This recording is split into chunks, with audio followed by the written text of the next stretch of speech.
খেলা শুরু হয়েছে, মানুষ প্রতিযোগিতা করছে কাচ্চিয়ে কার পতাকাটা কি হবে, বড় হবে।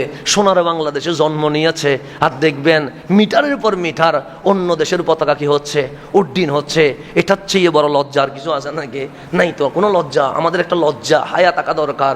সোনার বাংলাদেশে 16ই ডিসেম্বর পতাকা উঠে না, আমাদের স্বাধীনতার দিবসে পতাকা উঠে না। আর দেখবেন ফুটবল খেলা আসতে দেরি, আমাদের মধ্যে মারামারি বাজি যায় কাচ্চিয়ে কার পতাকা বড় উঠবে। আচ্ছা, পতাকা যে বড় করে তুলছেন, লাভ কি? একটা লাভ আছে তো। আমার রসুল বলে, যে যাকে ভালোবাসে তার সাথেই হাসন নসর হবে। এখন পতাকা যে তুলি প্রমাণ করলেন আমি অমুকরে ভালোবাসি, হাসন নসর তার সাথে হোক, এটা কি আপনারা চান? চাইলে করে দেন, অসুবিধা নেই, আমার কোনো আপত্তি নাই। যদি বলেন আমি নেইমারের সাথে যাব, জান অসুবিধা নাই।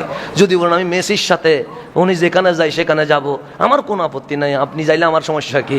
কিন্তু আপনাকে আমি জাস্ট যেটা বলা দরকার সেটা বলছি। তো আজকে আমরা তাকওয়ার পরীক্ষা দিচ্ছি না আমরা দুনিয়াবি দলের পরীক্ষা দিচ্ছি, সেটা আমাদের ভেবে দেখার দরকার আছে।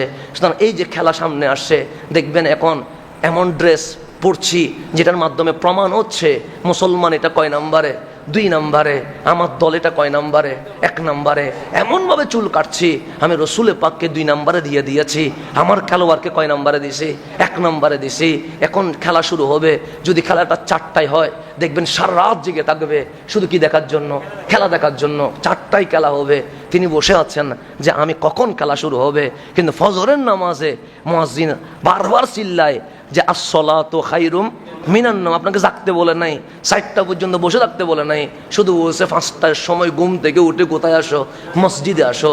আমরা মসজিদে আসতে পারি নাই। এরপরে আমরা আরো বলতেছি ইসলাম তো ক্ষতির মধ্যে আছে, ইসলাম তো বড় পেরেশানের মধ্যে আছে। ইসলাম ক্ষতির মধ্যে নাই, আমি আপনি ক্ষতির মধ্যে আছি। আমাকে নামাজ আনতে পারে নাই, আর আপনি স্বপ্ন দেখতেছেন ইসলামের বিজয় হবে।